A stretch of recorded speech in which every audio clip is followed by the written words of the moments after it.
जिनको मिलने के लिए कौमों के इमाम आते हैं, वो रुकते हैं तो मंजिलें आवाज़ देती है उन्हें, वो चलने लगते हैं तो मकाम आते हैं।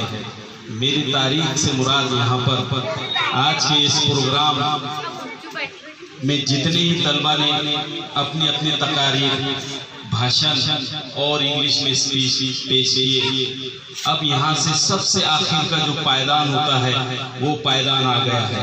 और ये समझो कि ये पायदान पर मैं जिस तालिबा को यहाँ पर आवाज़ देने जा रहा हूँ तकरीर के लिए, वो बहुत निहायत ही आला दर्जे की तकरीर है और इस बच्ची का अंदाज़ बयां भी काबिल सताइश है। अजब लबो लहजे के मालिक, बहुत ही बेहतरीन अंदाज की मलिका, उतार चढ़ाव ऐसा कि देखते ही बनता है।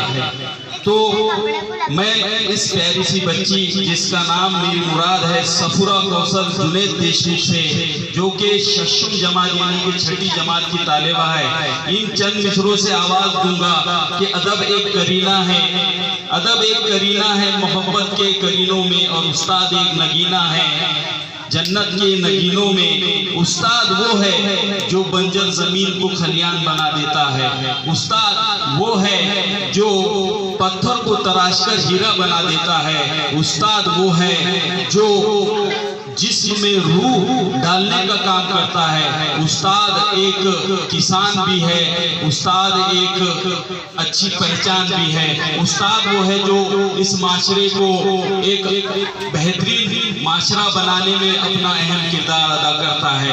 यही बात को बहुत ही मौसर अंदाज में और तफसीलन बताने के लिए आवाज़ देने जा रहा हूँ सफुरा कौसर जुनैद देशमुख।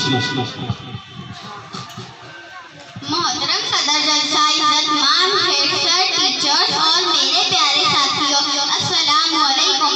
आज का दिन तालिबे इल्म की निस्बत से बड़ा अहमियत का हामिल है।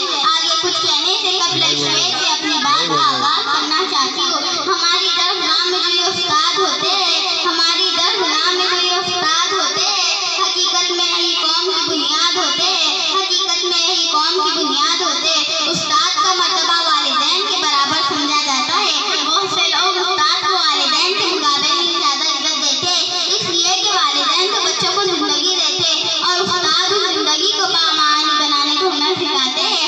उस्ताद का काम इंसान की अखलाकी, ज़हनी, जिस्मानी, रूहानी और समाजी ज़िंदगी को बेहतर बनाने में रहनुमाई करना है। माज़िद सामईन किराम, आज जानते होंगे अल्लाह तबारक व तआला ने हमारे पैगम्बर सलाम हज़रत मोहम्मद सल्लल्लाहु अलैहि वसल्लम को दुनिया में